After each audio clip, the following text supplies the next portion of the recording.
This video is about how to not use your neck in your yoga practice. Now this video, trying to bring this message over, has caused me a lot of thinking, because if I tell you how to put your body, then you're bringing control into it.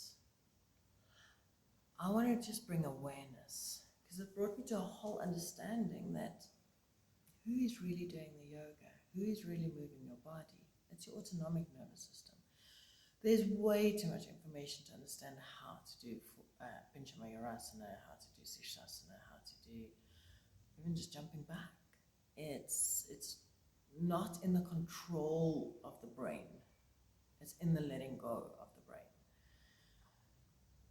So I trust I'll do a good job. Because, well, it is the journey. And if you've been using your neck for a very long time in the poses, it's not going to change overnight. But softly, continuously, keep reminding yourself that that's where you want to go. That's where you want to be. And also don't judge yourself when you find, oh God, I used my neck again. Or I used my back again. It's okay. So I've got this beautiful technique. And all you do is, as you're doing the pose and you're ready to go into the pose, you ask your body, what do you need, body, to be more relaxed, to be more in the space, in the zone? Because that's what we're going to lose if we keep controlling. You lose that spontaneity, that creativity, the zone. And isn't that really just the flow, the joy, the movement?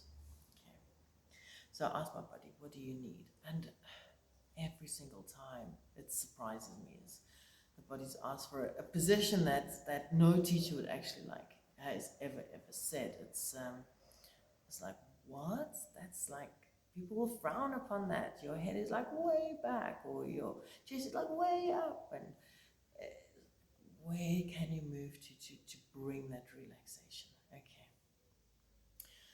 Because upper neck and upper back tightness is so common. It's not everybody, surprisingly, but it's very common.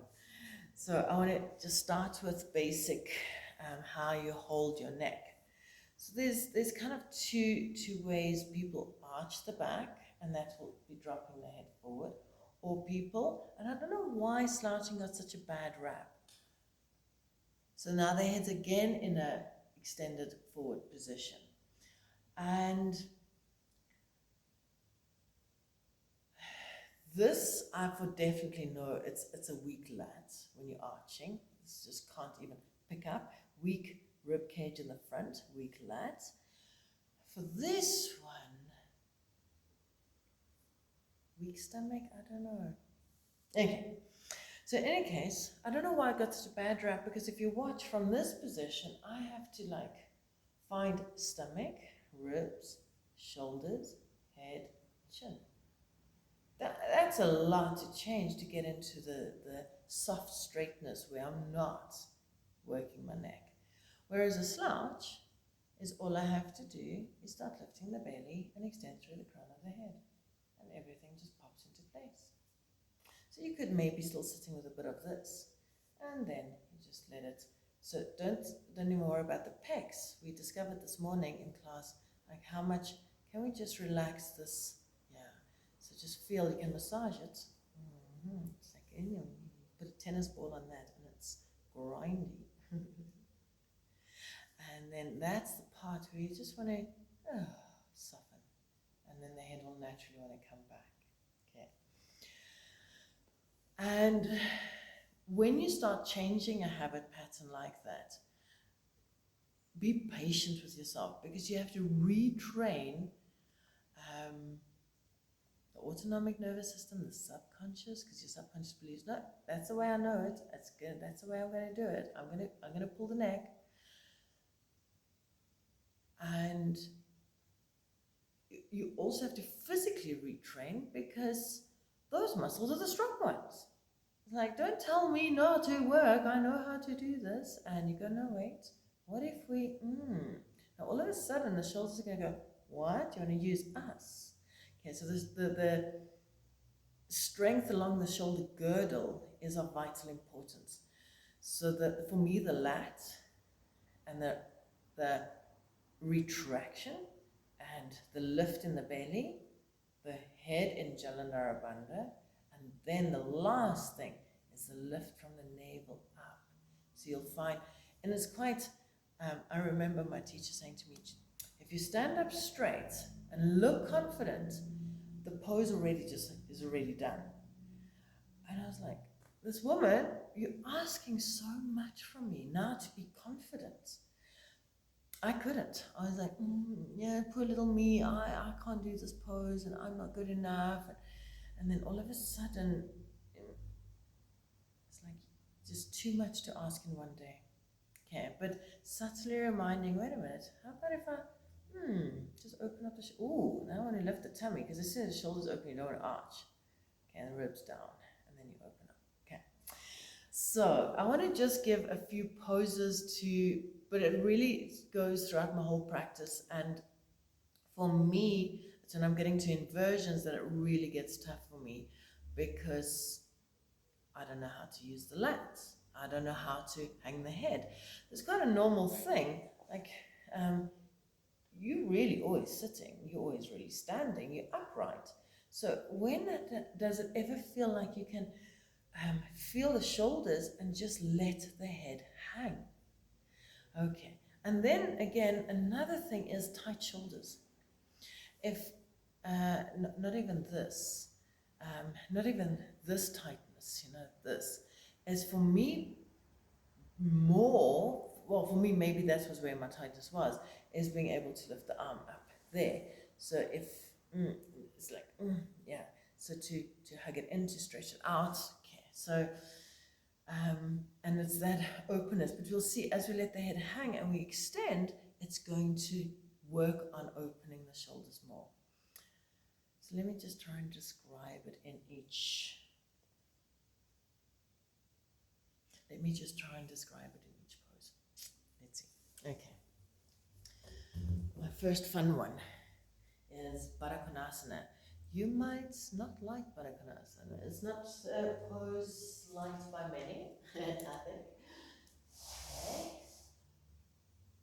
Come sitting with your soles of your feet together. And I like to say, you can sit a little bit wider and further away if you like, but work where it's happy. In Ashtanga, the Baddha Konasana, A is trying to get the heels towards the body as much as you can. And, okay, so there's two ways that I've noticed the body wants to go down. It either goes, okay, damn it, like, oh, no, too tight, or, okay, it's a straight spine, I can do this. And then you're dropping in the neck. So you can feel there's not a natural space of the neck. It's not. And when you're dropping in the neck, you're dropping in the chest, and when you drop, and then it's actually shortening your spinal muscles. So we're going to lengthen, and the first thing you need is strong base. So we strengthen, root, and mula bandha. Lift the sit bones, lift the genitals, lift the perineum. Then open up the shoulders and imagine you're sitting up against a wall. So if you like, you can just sit for a moment, nice and relaxed. Either way. Take your hands, or one hand, behind your head and see what does it feel like if you push your head into your hands and push your back, as if you're really up against the wall. Now that's the position you want to go. Lift from your tummy, extend into the crown, into your chin, pulling through the crown of your head. Try that. So imagine holding your feet, you can hold your toes, you can hold your feet, shoulders relaxed. We lift from the base and imagine you're up against the wall. Not like this. You're going to relax. Pull the head back, shoulders relax, open. Now extend and feel like you're reaching from the navel, reaching through the top of your head, extending forward and forward, more forward. And lengthen, open up the back of the neck.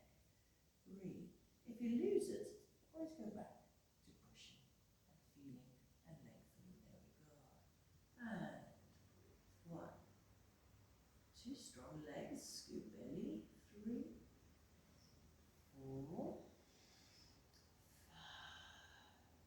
Inhale, extend. Up against the wall again. Good. Now, for most, in my classes, I have found people have gone further than what they expected because they kept the spine straight. Or lengthen, sorry, don't call it straight. Pulling away from the base, but in the right fashion. Okay. Second one I want to show is downward facing dog, and that will help to improve the shoulders for inversions. That's interesting that the Ashtangis take the head into the navel looking down, and the other yoga doesn't necessarily focus too much on that, okay? So let's dance on all fours. And there's 2 options here again. People just like sag, that's no lats, no lift in the belly, and either people are too round and you're pushing out, or they're just naturally round. Okay. Sometimes in a down dog, the roundness comes from tight hamstrings, but we can always use bent legs to still feel what needs to be happening in the shoulders. Okay. So on all fours, you got the weight over the hands, already there, then the armpits lift, and hug the elbows towards each other. Get the shoulder blades on your back, and bring your head as if you're pushing up against a wall. Tummy is lifted. From your base, lengthen, inhale, reach. So instead of now, go into plank. Instead of now, going into push-up, or you're going to lengthen and come over the hands, and then pull forward, and there as well, as if you've got your head pushing against, and then you lengthen into the chin from your navel. Exhale, downward facing dog. Okay, so now we're ready for down dog. Lift the tummy, get more weight into the heels if you can. Lift your armpits. Feel the press down into your hands, which will activate your lat. Now the head is trying to get to the navel, so often we just go, okay, look at the navel, oh, but is it just like tucking it in, or is it lifting in the belly, elongating in the neck, so let it drop through, that will, it's quite a deep stretch for my shoulders, and then lengthen to look at the navel. I think I've got it now. Okay, it's quite a tremendous stretch for my shoulders. So let's look at it in Paramuktasana, or I really like in your Surya Namaskara,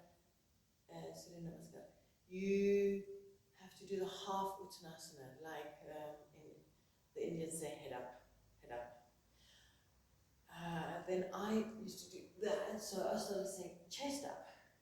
But now I realize it is head up because you're lifting the chest, you're elongating, and then the head is lengthening.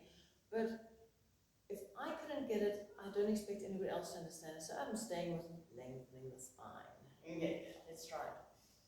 You're standing, and let's go down into Uttanasana. Inhale, reach up, exhale. Okay, you're most welcome to bend your knees. Now the half one, lift, scoop from the belly, lift in the armpits, lift in the neck, and now we open out the shoulders and lengthen through. So my chin slightly lifts up. Place the hands, press. Now there's a nice, because you're going to shift over. If I'm in this position, then my head wants to counterbalance the lift. I want to lift, extend. So inhale, exhale, and I drop the head and extend, and the weight comes over. Now it's like I'm falling onto my hands to lift, to jump back. So the neck doesn't have to do that little wobble or overextension or hyperextension to counter the weight. Of course, we all use the neck so much because this is 8 kilograms of weight manipulation. But now we're going to use it differently. Use the weight manipulation to go down so that the rest of your body goes out. Okay. Then I want to show it to you in shoulder stand, Sattangasana. And again, on all these, when you're in the pose, you go, okay, like now, this is what I'm trying, this is what I'm doing, this, like, slow down, okay, that's what you're trying. But body, what is it that you need to bring me into a space of neutrality and peace and, yeah, correct alignment? So the shoulder stand, very similar, same concept goes for the back bend, Uttanasana or any back bend, is in alignment and lengthening. So you often go, okay, I'll just reach back, kind of like crunching the body, so elongating and finding the front of the body, lifting and opening out there. Okay, so I'll show you how to do that before you go into Uttanasana. But do it in your shoulder stand. Come lying down. And everything's going to be on the floor. Back of your head, ribs down, stomach down, hips up, everything's down to the floor. Then get your shoulder blades slightly underneath you, but then ask where your neck has to be. Okay, so now I've got lots of space underneath my neck. Then I'm pushing down and inhale. So you can either go to halasana or you can go directly, go with bent legs or straight legs. So I'm going to push down, everything goes down, and then inhale, come up.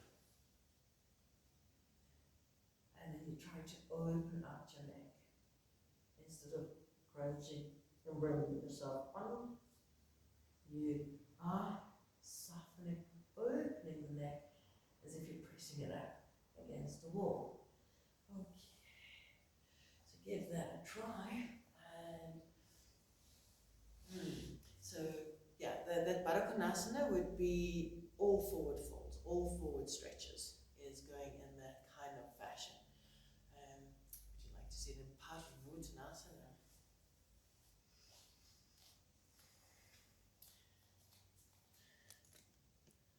Okay, one leg forward, one leg back. You can do reverse prayer if you like. You can interlock the hands if you like. Doesn't matter where you go. Okay, foot is 45, foot forward in front, and hug into the belly. Pelvis. So there already. I'm not going to stand really like that. Oh dear, you can't see my head. Okay.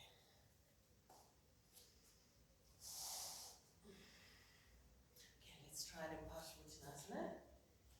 You can do reverse prayer if you like, or place the hands behind you, just for practice. Okay, pull the hip back in front. There you want to get your body like you're standing up against the wall, and chin back.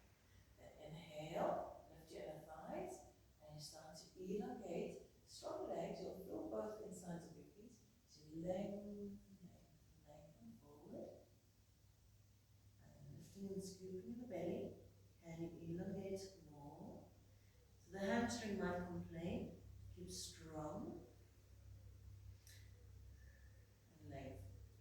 So instead of curling in or lifting up, lifting the belly, opening in the shoulders, and extending in the chest. And that chest extension is there. It's lifted. Not there, it's there. Okay. So keep practicing. Also, because the autonomic nervous system works with feeling. And the logic brain works with the control of thought. And if you just ask your intention, you just ask your body, okay, can you work less in the neck? And ask your body, what does it need? What will it do if it wants to get out of the neck? And I really, really enjoy just feeling it in the salute to the sun, is when I'm doing, I say to the body, no neck. Like, how can I not work in the neck? And all of a sudden, I start feeling how the top part of my body is completely relaxed, and the bottom part from my navel down, starts to really get a nice, and so even here, I don't have to like work, I'm lifting from the stomach, getting the weight over, opening the back of your neck, and moving back, and lifting. So just keep asking my body to do it for me. Good. Ooh, I hope this helps, and good luck on your journey. Always is a beautiful journey of self-discovery. That's also very important to stay in self-discovering and self-introspection, because not externalizing. Externalize makes it here. Internalizing makes it feeling in the subconscious and in the autonomic nervous system. Thank you for watching.